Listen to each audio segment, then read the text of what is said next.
Hello everyone and welcome to the first episode of my Super Woden GP2 lab testing series, where I drive every car in Super Woden GP2 so you don't have to. This episode is dedicated to the I-Class, containing all the vehicles with 100 horsepower or less. Starting off with the Raven Colette. With a lap time of 2:17.066, it is the slowest vehicle in the game. You're not gonna do a lot of things with this thing. And its lack of upgrades doesn't help at all.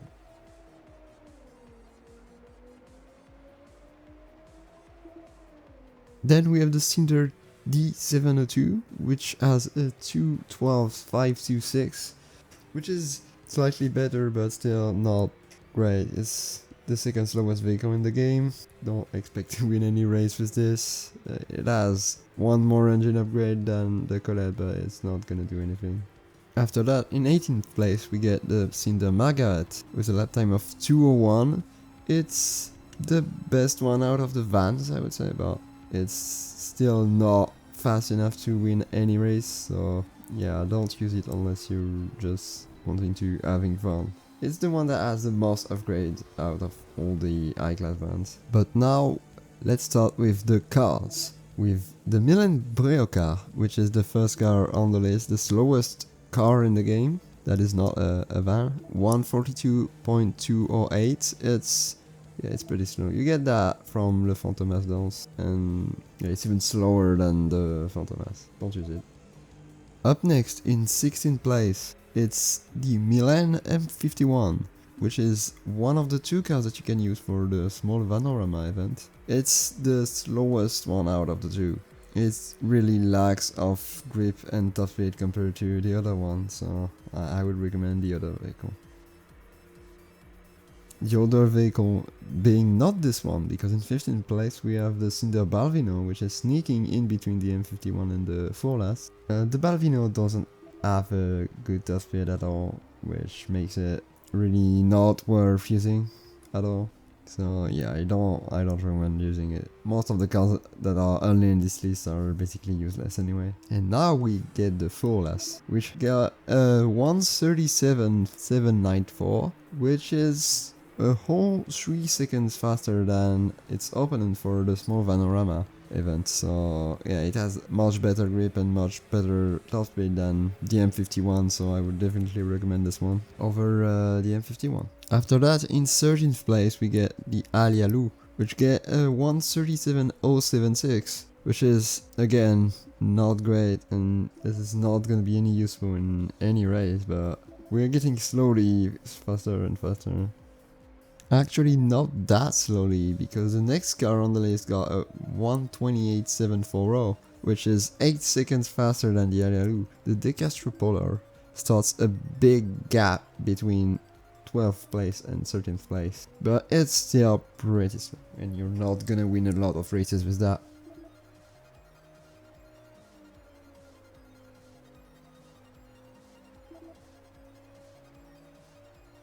Then in 11th place we got the Nanwolf Minion with a 1:27.194, which is still pretty slow. It's half a second faster than the Polar, but we are still again pretty far from the top of the class here. The car feels quite light to drive though, I kinda like it.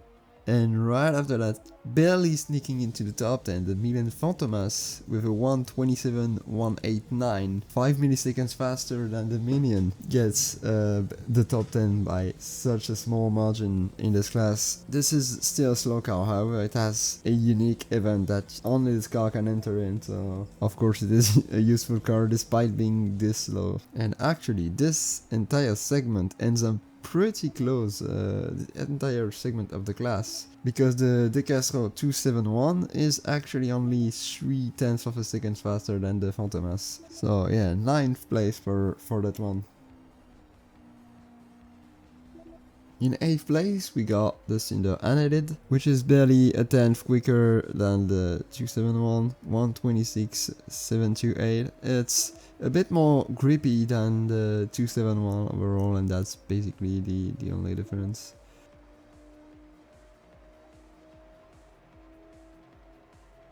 Then in 7th place, the Raven CV2 is a bit in a league of its own because it's over a second quicker than the Unedit with a 125.545. It lacks a lot of great stock, but upgrading it's mainly lacking of power, and the grip isn't an issue after the upgrades, but the power is. The reason why I'm saying it's in its own league is because the next car in 6th place is a Decastro X31, and it has a 124.654, which is 9/10 quicker, so the CV2 is a bit alone. It has absolutely no car that's like close to it. The X31 has a pretty good grip, but it lacks the power again like the CV2. After that, in 5th place, top 5, we got the Cinder Opalium, which is the prize car for the first championship, the Rookie Cup. It's a boat. It's an actual boat, 124.095. It has decent power, but it's very stiff. Next up, in top 4, we got the Milan Gordelius, which got a 123.916, barely faster than the Opalium.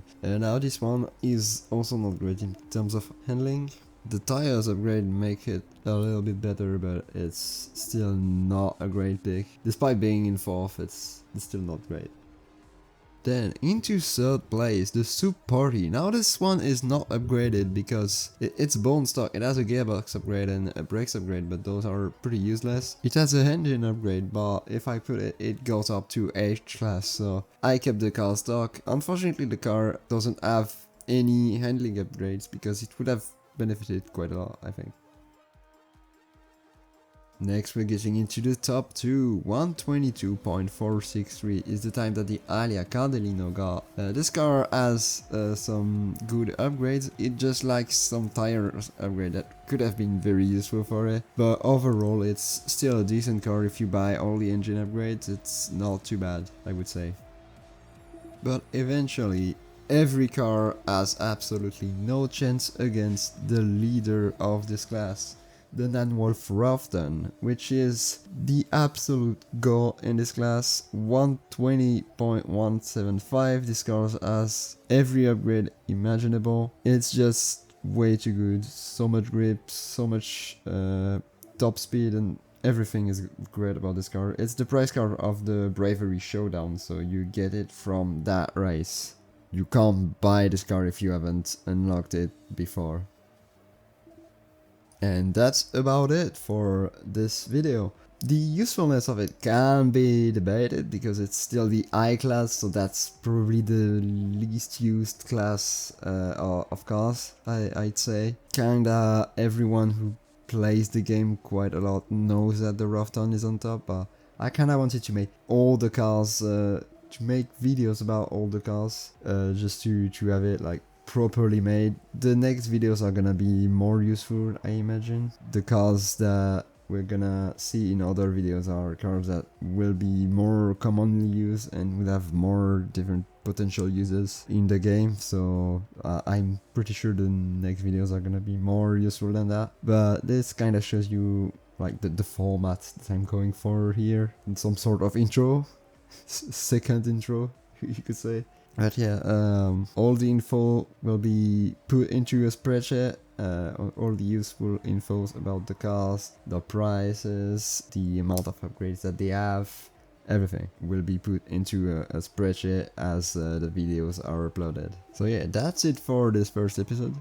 If you liked it, don't forget to like the video and subscribe if you want to see the next episodes. That took me a while to make, so yeah, I would definitely appreciate some support. So yeah, thank you for watching, have a nice day, and see you in the next episode, which is gonna be about the H class. Make sure to not miss that.